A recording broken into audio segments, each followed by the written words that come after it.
No tapping in, no tapping in, no tapping in. Thank y'all for tapping in the Yocuzpodcast, man. Y'all know who it is, man. It's Cuz or the one and two. Man, thank y'all for tapping in, man. Listen, PSA, man. PSA. It done been 27 days, man, that the government have been shut down. About to be a whole month that the government have been shut down, bruh. You feel me? But I got it first on Fox News first. They telling the truth, the real truth of why the government shut down. Because guess what? Nobody really don't know the real truth. You feel me? But listen, thank y'all for tapping into that Yocuzpodcast. Make sure y'all subscribe to this channel, like this channel, drop the comment out of this episode. We lit. So look, this was going on today. 27 days. They want Trump to pay 1.53 trillion to open the government back up. Trump saying he ain't doing it. So I guess we gotta suffer because he said he ain't doing it. Listen, man, the only thing I can say, hold still, man. Hold still, hold it down, man. It's just time to step up. That's the only thing it is. It's time to step up. It is time to step up. For the fathers, for the mothers, for the grandfathers, and the grandmothers. It's time to step up, man. For real. The family needs y'all, man. If we got to move in one house, man, the family needs y'all, man. Listen, man, it's time to step up. Thank you for tapping in to Yocuzpodcast. Make sure y'all subscribe to this channel. Man, we lit. Something real. Let's go. Everyone, we're now on day 27 of the Democrat shutdown, and we want to review with you a few pertinent facts and explain a little bit about some of the really painful things that are going on around the country. We're delighted to be joined by our dear friend, Kelly Loeffler, former U.S. Senator and now the leader of the U.S. Small Business Administration, and she can speak specifically to some of the great hardships that are being felt by the people who provide jobs now around this country. Day 27 means it's almost been a full month since the Democrats shut down the government. And as we near the end of this month, the pain being felt by so many hardworking people around this country is very real, and it gets worse with each passing day. Here's some of the stats. Last week, 1.4 million federal workers missed a full paycheck. Now, you know, many of them are furloughed, and many more are deemed essential workers, those who are essential, for example, to keep the country safe. TSA agents we've discussed, and air traffic controllers and border patrol, and of course our troops. But so many of them now are going without pay. The families of military service members and the air traffic controllers and so many of these others are now at very real risk of missing the paycheck at the end of this month. The Trump administration has done everything possible to bend over backwards to try to find sources of funding within the federal government to be able to cover the bases, but it is getting more and more challenging with each day. Now, every Republican in Congress wants to stop this madness desperately. And we have voted many times, over a dozen times, collectively 13 times, to reopen the government, to keep it open and reopen it once the Democrats closed it. But here's the very simple and important fact that no one should forget. We have no ability. Republicans do not have the ability to do this on our own. It's a simple math problem. We need Democrats to help. You need 60 votes in the Senate. We only have 53 Republicans. The Democrats are the ones voting repeatedly to shut down the government. But they're not opening it back up. They spent most of their time trying to distract the American people from the very simple truth. So it brought you a little visual aid here to just remind everybody what the simple facts are. 4 simple facts here. The Democrats are required to open the government. They keep saying Republicans are in charge of government. We aren't, not in the Senate. 60 votes control the Senate, not a bare majority. And so point number 1, Democrat votes are required to open the government. Point number 2, they refuse to do it. They have now voted 12 times to keep the government closed. And they'll have another chance today or tomorrow, maybe multiple times this week, and we'll see what they do. Now, the third point is very important because they've been trying to confuse the American people. They've tried to say this is a fight about health care or this or that or any other thing, and it's very simple. They put this on paper. They made this their demand in writing in the record of the Senate, and it has not changed. These are just 4 subpoints there under fact number 3, but there's many more. But among the things they're demanding, this is what the Democrats in the Senate are demanding to reopen the government. They want to give $200 billion in health benefits to illegal aliens and non-citizens, paid for by U.S. taxpayers. That is in their proposal.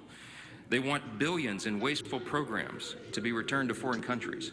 So we stopped these things. They want to turn it all back on. They're demanding that we do all that to get the government open for hardworking Americans again. They want to give $500 million to left-leaning news organizations, and they want to cut $50 billion from rural hospitals. We will not do those things, and they know that very well. Which leads us to point number 4. The Democrats have now openly admitted, and you all had to cover it last week, that they're using the pain of the American people as their leverage. That was the number 2 ranked Democrat in the House. The Democrat, the minority whip, who said that, acknowledged it in an interview, that this is leverage. And Chuck Schumer himself boasted that every day of the shutdown gets better for us. That's his now infamous quote that he wishes he had not said out loud. But you know what they're doing and why. Why are they demanding these things? Why is point number 3 so essential to them? Why would they do this? Because it's unprecedented, as we've noticed, and reminded you all, they voted for CRs every time it was possible in their lives, as recently as March of this year. But they're doing it to appease their far-left Marxist base. That's the headline. That's why. That's why we're all in this mess. That's why the American people are suffering pain, because the Democrats are more afraid of the Marxist in their base than they are of hardworking Americans. See, they've made an evaluation that they have to appease the Marxist base, that they're so concerned that they'll lose their jobs if they don't appease the far left in their party. And they sat in a back room and they made the calculation that they would rather shut the government down and impose all this pain on the American people because they believe the Marxists, the far left in the base, are more active than hardworking Americans, people who go vote. And so they made the calculation that it's worth it to them. Every day gets better for us. We'll use the pain as leverage. For what? To prove to the far left base that they won't give in, that they'll fight Trump and fight the Republicans. What are they fighting? It's a clean CR. It's the same level of funding that they have voted for as recently as earlier this year. They are Biden-level policies and spending. This is not some Republican wish list. We don't have any of our priorities in this at all.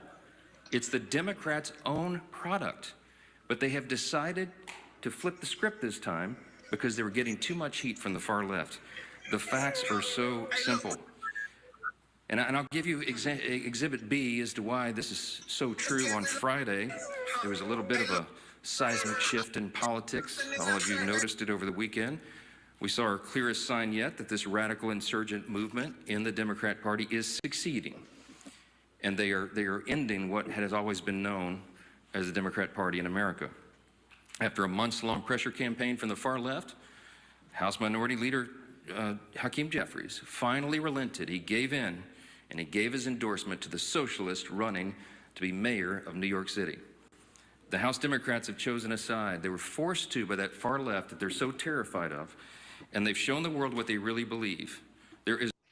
Just to let y'all know, man, nobody really don't know the truth why the government is shut down. But right now, the government shut down, and people about to be out here starving, man.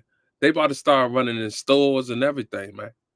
Nah, for real. This shit is real, man. For real, man. Listen, make sure y'all pay attention to what's going on, dog.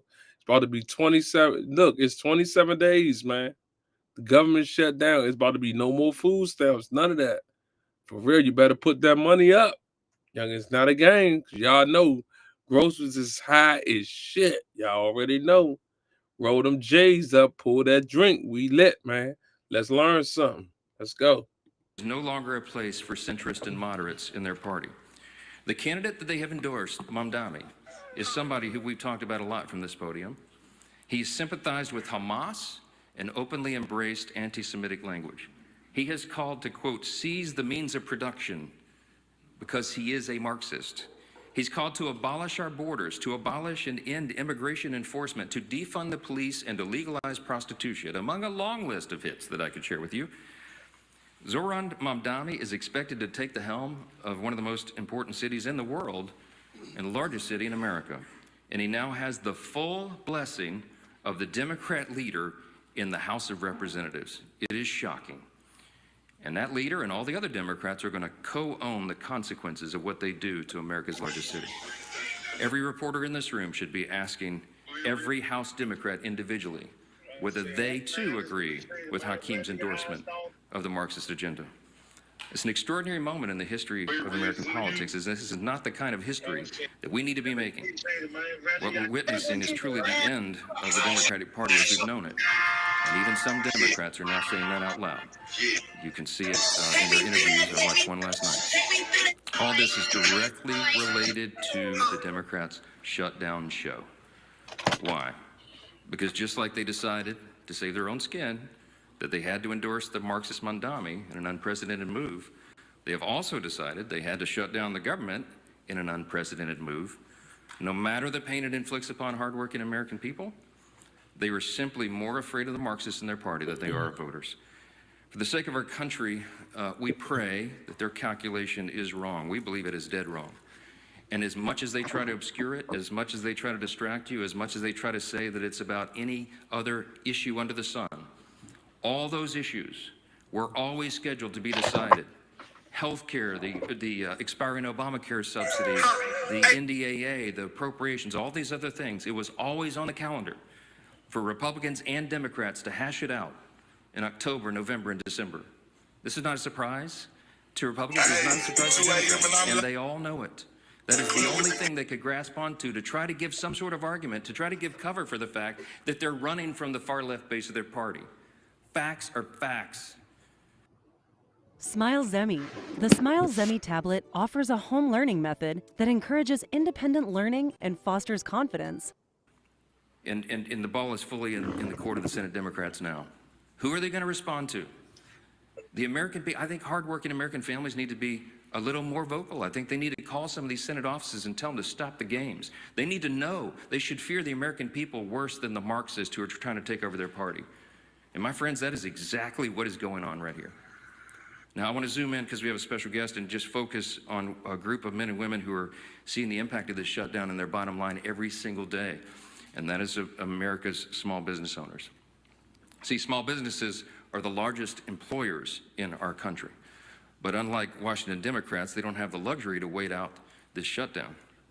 For many of them, federal contracts have been frozen, SBA loans and support have dried up, and business has dropped off due to uncertainty in the markets. A survey of small business owners across the country found that for the 1 in 5 small business owners who rely on government contracts, this shutdown is forcing them to pull back on their investments. And what are those investments? It's new hires, new jobs, it's supplies and services. They have to pull back on those things so that they can make payroll work, so they can keep their employees employed. One business in Raleigh, North Carolina that relies on federal environmental approval said this, quote, "The backlog that is generated by the shutdown will last long beyond today." Another business in Georgia, Ms. Loeffler's home state, specializes in home repairs, added, quote, "When livelihoods are affected in such a manner, home repairs and projects get delayed if not canceled. Our government shutdown is a threat to us all." For American businesses that rely on loans from the SBA, each day means crucial dollars lost, and that affects every American at the end of the day. Small businesses across the country are being forced to go without roughly $170 million in SBA-backed loans each day, and that adds up to $4.5 billion in blocked loans just over the course of this shutdown so far. So while Chuck Schumer says that every day gets better for his party, every day is getting much, much harder for the people who are keeping the lights on around the country. To share more about what small businesses are experiencing firsthand, we are really delighted to enjoy and welcoming this morning the administrator of the U.S. Small Business Administration, Kelly Loeffler. Kelly, thanks for being here. Thank you so much. Good morning. Thanks for being here. Well, thank you, Speaker Johnson, and the leadership gathered here. And I want to start out by thanking you all on behalf of America's 36 million small businesses for passing a clean funding bill to keep the government open, and for passing the largest working family tax cut in American history, saving taxpayers a $4 trillion tax hike that Senate Democrats voted for, congressional Democrats supported. Now, that tax cut is a big reason why we've seen a historic comeback for our nation's economy under the leadership of President Trump and congressional Republicans. Prior to the Democrat shutdown, the data was very clear. Small business optimism was at 7-year highs. Wage growth was outpacing inflation for the first time in 4 years. GDP growth was 3.8%. Deregulation, energy dominance, and fair trade were finally back. For the first time in years, America's small businesses felt the wind in their sails. They were taking on new capital to hire, expand, and invest. Now, that confidence manifested itself at the SBA through a historic demand for capital exceeding $100 billion for the first time in the agency's 72-year history under President Trump's leadership. That includes $45 billion, a record $45 billion, in SBA loans to 85,000 small businesses in fiscal 2025, the most ever approved by this agency, thanks to confidence in the Trump economy. But today, 27 days later, as the Speaker said, Senate Democrats have intentionally put that momentum at risk. The SBA's loan guarantee programs have been halted, and Main Street's capital has been choked off because... Listen, all that you keep talking about, all them numbers, bruh. All them numbers not even mattering right now, bro. The government shut down. She talking about what they gave them and this and that and that and that. None of that don't matter right now, woman. You need to be talking about motivating how to get this government back open. That's what you need to be talking about. Lord have mercy. Democrats are playing politics with lives and livelihoods. They're demanding $1.5 trillion in taxpayer money to fund health care for illegal aliens and other liberal causes. Their spin is fact-free. They want to subsidize their broken, fraudulent, and unaffordable health care system, where premiums have increased by 80% since 2014, and those are the enormous costs that are borne on the shoulders of small businesses. But the pain is the point. Every single day of this shutdown has stopped 320 local businesses every single day from accessing $170 million in SBA loans for hiring and for expansion. Now, in Chuck Schumer's own state, that is $40 million every single week. In my home state of Georgia, Senator Ossoff and Senator Warnock shutting down $35 million in Main Street capital every single week. So on day 27, all of that adds up to 6,000 small business loans that have been prevented from receiving upwards of $4 billion in Main Street lending. And it's not just the flow of capital that it's been cut off, as the Speaker said. It's small businesses that rely on federal contracts. Thousands of them across the country have received stop work orders. Thousands more who rely on federal workers as their customers are seeing their revenue dry up. Here in Washington, of course, but around our military communities, around main streets across America. It's our storefronts that are cutting back hours, manufacturers that are shelving expansion plans, and generational businesses that are closing their doors for good. It's business that they will never get back. Thousands of painful stories like these are playing out, and that's what Democrats are talking about when they say they now have leverage. Now, America's small businesses make up 99% of all of our nation's businesses. They create 2 out of every 3 new jobs, and they make up about half of our GDP. So when the CEA estimates that every week of the Democrat shutdown, it shrinks the U.S. economy by $15 billion. That cost is borne by Main Street. When they estimate that Senate Democrat shutdown will cost our economy 43,000 jobs, those jobs are at local businesses. All because Senator Schumer and his caucus are willing to sacrifice Main Street so that they can derail President Trump's historic economic agenda and appease the socialist radicals who are now in charge of the Democrat Party. It's why I'm so proud to stand here with Speaker Johnson, Chairman Williams, and the entire House leadership team, because we are united behind Main Street, our military, and those who rely on critical federal services. It's time for Chuck Schumer to end the political stunt, pass a clean funding bill, open the government, Stop putting illegal aliens and the Marxist socialist demands of your radical base over small businesses back home. We must bring the same common sense that prevails on Main Street back to Washington. I'll now turn it over to my good friend and chairman of the Small Business Committee, Roger Williams from the great state of Texas. I love breakfast, and I always thought I was preparing my breakfast the right way, making sure I got my... Thank you, Senator. Thank you, Mr. Speaker. I appreciate... Now him, he about to keep it all the way real, man. Pay attention. I'm going to put y'all on the big screen. He go in. He don't play no games, man. I don't know his name, but I'm going to get his name before this show over. But, hey, literally, I listened to him speak, man. He like that. His shit going to make sense. Watch this. Pay attention. Administrator Loeffler, and she's quoted you a lot of numbers, which are all true, but let me just tell you this. I chair the Small Business Committee. I'm a small business owner. I didn't sell my business 10 years ago or anyone. We still have our family business, been in business almost since 1939. I've been in it 57 years. I know what's happening on Main Street when it's good and when it's bad. And let me tell you, Main Street is very fearful of the Schumer shutdown. He is totally holding Main Street America, small business owners, small business employees at bay because of his future that he's concerned about. It has nothing to do with it.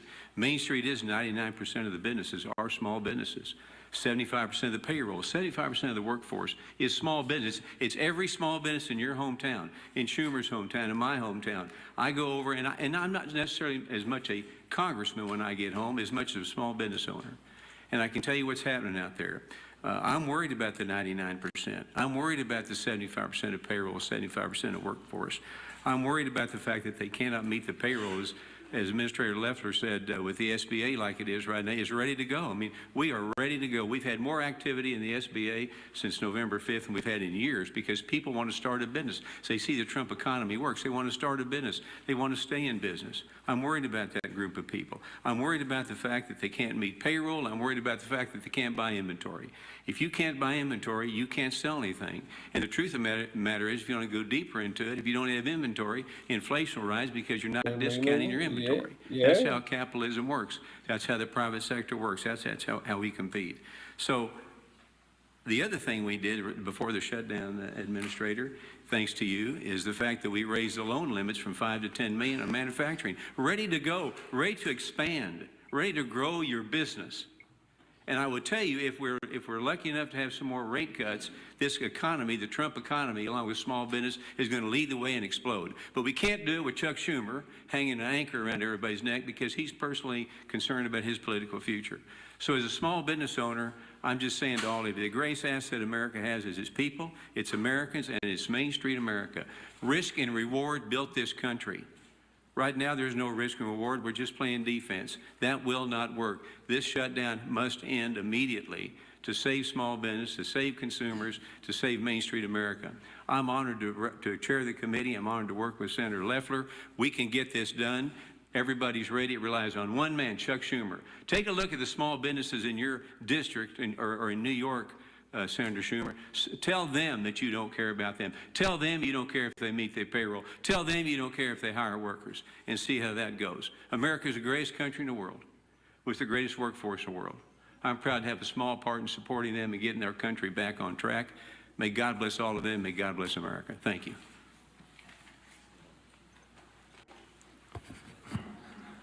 Well, thank you, Chairman Williams, for all you do to support small businesses, to really epitomize the backbone of our economy. And Administrator Loeffler, thank you for coming and for what you're doing to help small businesses grow in every corner of this country. Unfortunately, as Administrator Loeffler pointed out, those small businesses are struggling like millions of families all across America. Why? So that the Democrats can get leverage. Who knows who they want leverage over? They can't articulate it.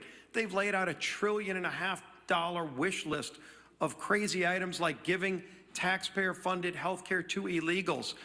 In their bill to give that taxpayer funding to illegals, they actually gut rural health care. Democrats gut $50 billion out of rural health care. They want to talk about health care? They're the ones making it harder. And of course, they don't want anybody to remember facts. Facts like when we moved the working families tax cut through this Congress. Unfortunately, not a single Democrat wanted to support that because it involved preventing a tax increase. The party that's now gone all the way over, full bore into socialism. As the speaker talked about, Hakeem Jeffries is now all in for the socialist agenda of Mandami. He is the head of their party now. When he gets elected mayor of New York, he's given the marching orders to the rest of the Democrats. And they want to raise taxes on everybody. They call you rich. Anybody who works for a living is going to be rich, and they're going to raise your taxes to get government-run grocery stores and the lunacy that comes with that. That's the Democrat agenda. It's not about improving health care, because, again, in their own alternative bill, they want to gut rural health care. You know what else they work to do? In the working families tax cut, we had a provision that would have lowered premiums by 11%. According to CBO, it was scored to lower premiums on families. It's called CSR. You can go look it up. It's something that has been out there as an idea for a long time. We actually put it into bill language and text and passed it through the House.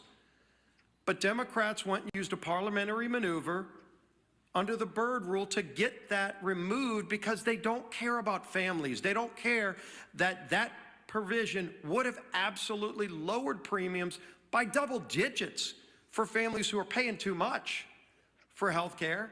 And then not only did they get it removed, Democrats in the Senate bragged, still to this day on their website, bragged that they removed it. They want to tell you it's about health care. It's not. They really told you what it's about. It's about getting leverage, showing off to their radical Marxist socialist base that they're fighting Donald Trump because they're still angry about the results of the November election. And in the meantime, real families are struggling. Every day the number grows higher. Watch what eggs do to your eyes. Take a look at these two retinal scans. Both eyes look young, strong. Yesterday, Senator Gallego. So he trying to say the reason why Democrats doing what they doing because Trump got voted for president. See, this is what I'm saying. Everybody got their own opinion of what's going on with this government shutdown. Man, just pay attention, man. Just pay attention because this shit is real, man. It's real. So just pay attention, man. We lit. Went on to meet the press. And he was asked when Democrats would reopen the government. And he said, quote, "I'm not looking at a timetable. I'm looking at everyone's personal pocketbooks." Now, Senator Gallego, you ought to be looking at the pocketbooks of those single moms who right now are facing losing their WIC payments, facing losing their SNAP payments. And if Senator Gallego's not sure how many people that is, we've been told by the administration how many people will stand to lose real benefits, SNAP benefits, food stamps for kids. 42 million people will lose those benefits in just a few days. Senator Gallego, look at their pocketbooks. WIC, Women, Infants, and Children program, helps feed 7 million low-income moms and infants. Senator, go look at those pocketbooks. And who knows what your real motivation is. But I'll tell you what their motivation is. Their motivation is just to put food on their table for their kids. And every Republican and Democrat, every Republican in the House and Senate voted yes to put that food on the table. And Democrats keep voting no. They keep voting to shut the government down. And it's having an impact on millions of people. Head Start, which is a program that funds education and nutrition services for 800,000 kids under the age of 6. You hear this theme over and over again now. Who the Democrats are using for leverage and hurting is kids and nutrition programs. That's who they've chosen to target. And it's real harm and real pain that they're causing. But then it gets even bigger. Just today, the American Federation of Government Employees, large union came out and said, quote, "It's time to pass a clean, continuing resolution and end this shutdown today. No half measures and no gamesmanship." And the union went on to say today, quote, "Because when the folks who serve this country are standing in line for food banks after missing a second paycheck because of this shutdown, they aren't looking for partisan spin. They're looking for the wages they earned. The fact that they're being cheated out of it is a national disgrace." And they're right. It's a national disgrace what Democrats are doing to good, hardworking people, to women, infants, and children who are just looking to this town and saying, what are these Democrats doing? What happened to your father's Democrat Party? It's a mirage of what it used to be because the socialists have taken over. This is what Marxism and socialism looks like. Government workers standing in food bank lines, children going without food, and Head Start nutrition programs so that Democrats can use you as leverage. See, it's getting tough, dog. Like, it's really getting tough. Like, shit really goes down, man. Pay attention, man. I swear to God, it's getting tough, like, right now, dog. Put that money up. That's the only thing I can say, man. Just put that money up, man. For real. Just put that money up or go grocery shopping heavy and budget that food, man. Get you some ooze and ooze. Get you some peanut butter jelly. Get you some lunch meat, man. Get all that shit, man, that you know how to scratch, man. Because shit about to get real in the hood, man. Pay attention. It's a national disgrace, and it needs to end now. We stand ready to get that job done. We voted to get that job done. It's time they stop playing this game that's harming millions of people. Our whip, Tom Emmer. Guys, got hair loss? I know what you're thinking. Should I shave my head? Comb it over? We're now on day 27 of the Democrats' shutdown, and the consequences are getting more severe every single day. Over the weekend, we saw federal workers lined up at food banks, as our majority leader was just saying, as they are being forced to figure out how to feed their families. We saw control towers at major airports such as Dallas, Fort Worth, Newark, and Phoenix facing significant staffing shortages. And if the Democrats fail to pass our clean CR and reopen the government this week, more Americans will miss their hard-earned paychecks. Some states will be forced to cut off SNAP benefits, including my home state of Minnesota. Thankfully, the Trump administration and private sector companies have stepped up where Democrats have refused. President Trump has found creative solutions to help pay our troops and fund WIC benefits for moms and young children for just a little bit longer. Excuse me.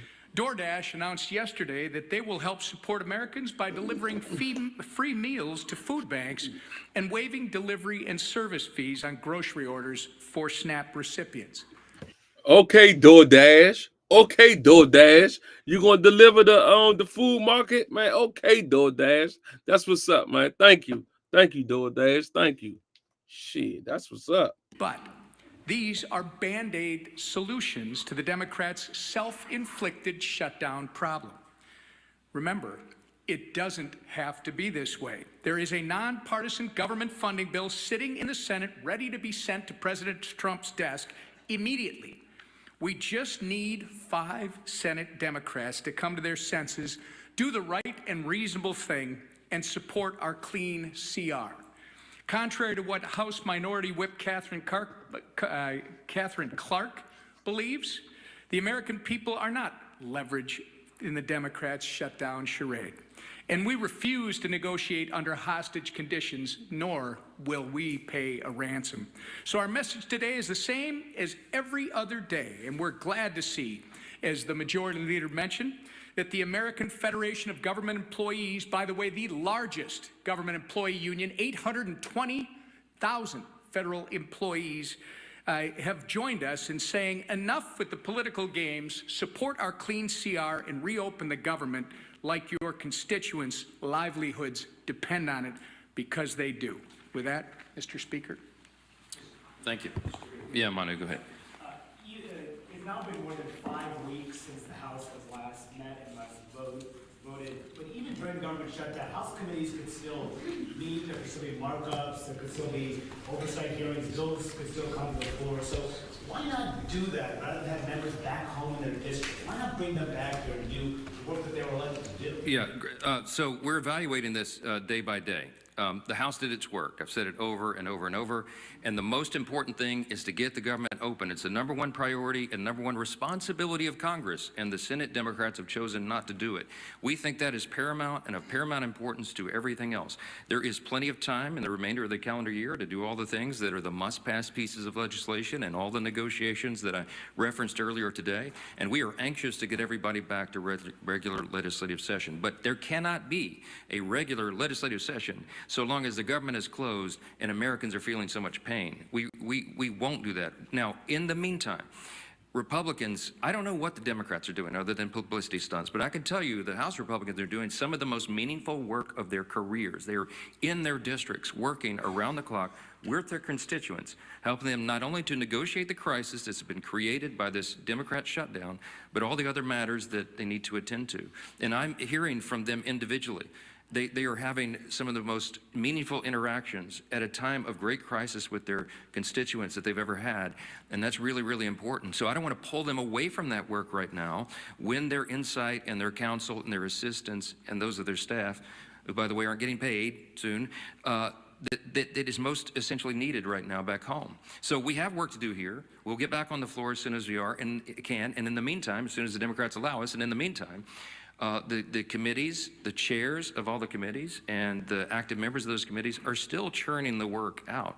They're not doing a markup right now in a formal meeting, for example, but they are still doing very meaningful work. Oversight. The oversight responsibility of the House continues to work. You might have noticed the Oversight Committee dumped its 3rd batch of files from the Epstein matter just a number of days ago. 43,000 pages of documents are out there, including Epstein's own personal flight logs, his financial ledgers, his daily calendar and diaries. All those things are out now in the public. And so all these essential functions of the House of Representatives continue in earnest. No, Hakeem Jeffries has said they're on vacation. Well, he might have sent the Democrats on vacation. But House Republicans are doing very important, very essential work around the clock. Yes, go ahead, Melanie. SNAP benefits are going to run out this week. Yes. The USDA said they're not going to tap into a contingency fund in order to ensure those benefits get paid. Do you think the administration should tap into those funds or find other sources in order to ensure that millions of Americans do get paid? Well, look, I can tell you the administration has worked, as you all know, very creatively and very hard to limit the pain on the Americans because of the Democrats' shutdown. And the SNAP benefits is a unique situation. I got a summary of the whole legal analysis, and it certainly looks legitimate to me. The contingency funds are not legally available to cover the benefits right now. The reason is because it's a finite source of funds. It was appropriated by Congress, and if they transfer funds from these other sources, it pulls it away immediately from school meals and infant formula. So it's a trade-off. There has to be a pre-existing appropriation for the contingency fund to be used, and Democrats blocked that appropriation when they rejected the clean continuing resolution. So the way to make this stop immediately is we just need a handful. We need 5 more Democrats in the Senate to do the right thing, wake up and say, I'm going to say no to the Marxist far left pressure, and I'm going to do what's right by the people, the 42 million Americans in this country who rely upon this essential nutrition assistance. Am I going to starve my constituents, or am I going to appease the Marxists? That is their actual calculation, whether they say all of that out loud or not. Everybody in this room knows exactly what's going on. And it's so infuriating to us. The best way for SNAP benefits to be paid on time is for the Democrats to end their shutdown, and that can happen right now if they would show some spine. Yes. The government is banning this $39 electric lighter next month, and this is your last shot to get the original high-powered version. Mr. Speaker, the military is that yet again have a paycheck problem into this week, which I'm forced to. In the past, the president found the money to pay the military, including money he says from a donor, $130 million. Do you or any of your staff know who that donor was? And also, do you believe the military will miss that paycheck, or is it your understanding that that money will be found again? So the questions about military pay, we did get the president, as you know, tapped in research and development, unobligated funds, and paid the military in the middle of October. Their next check is due the end of this week, and we're not 100% sure. Now, I do know the administration and everybody is bending over backwards to try to figure that out, but I don't know the final analysis yet. With regard to who gave the $130 million very generous donation to help pay troops, by the way, that's just a small fraction of what is needed to pay the troops, as you know, but a very generous donation. I have not asked the president for the identity of that person because they want to remain anonymous, and I respect that. I've heard rumors, but I'm not 100% certain because, again, I haven't asked to verify that myself. Yes. Mr. Speaker, this AFGE, Leader Scalise and Whip Emmer both mentioned this new statement from the president of the American Federation of Government Employees. They represent 800,000 federal employees. They're obviously calling for a clean yard of tasks, which is what you guys passed. Do you see this statement from AFGE as a turning point in this shutdown? Do you see this as something that could move Senator Schumer? Certainly, I hope so. It's a union, you know, and they represent such a large amount. There's 1.4 million federal employees. They represent 800,000 of them, and they said, to your point, in quote, pass the CR and open the government. It couldn't be more clear, and because they understand the reality of this. These are federal employees. Many of them watch carefully what happens here in the halls of Congress. They know that this whole thing by the Democrats, the entire shutdown, is a charade, because they know, and anybody who pays attention knows, we always were going to arm wrestle over the remaining issues on the table this year.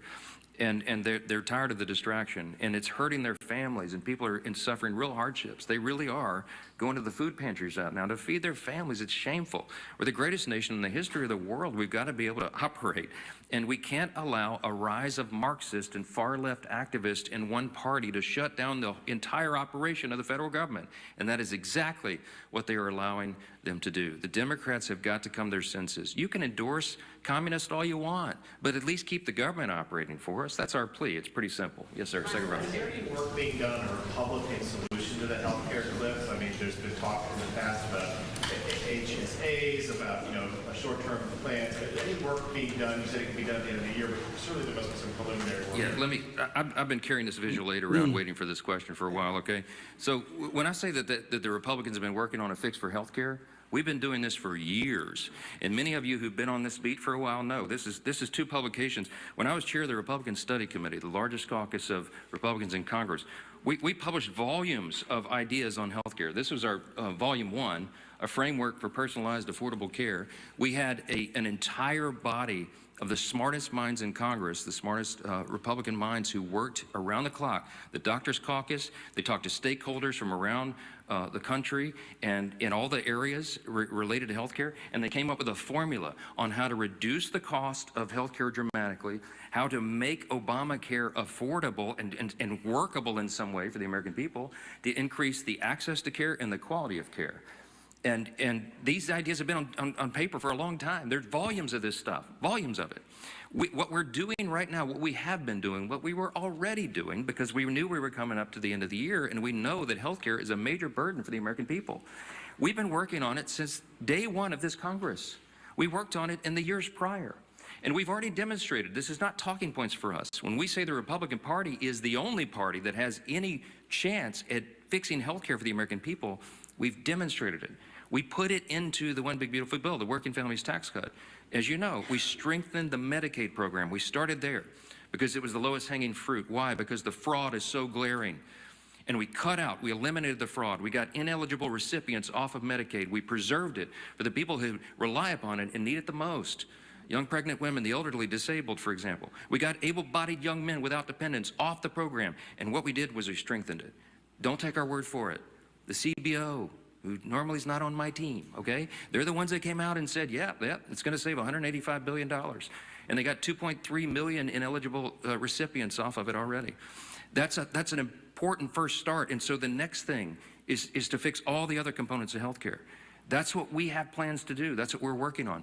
The expiring Obamacare subsidy at the end of the year is a serious problem, because if you look at it objectively, you know that it is subsidizing bad policy. We're throwing good money at a bad, broken system, and so it needs real reforms. The reason it was never appropriate or never possible to be resolved on a simple CR, stopgap funding measure, is because it's very complicated to fix. But Republicans have a long list of ideas. Leader Scalise has been working with the chairman of our 3 committees of jurisdiction, putting all of that, formulating all that, grabbing the best ideas that we've had for years to put it on paper and make it work. But we know we're going to have to arm wrestle with Democrats over that. Why?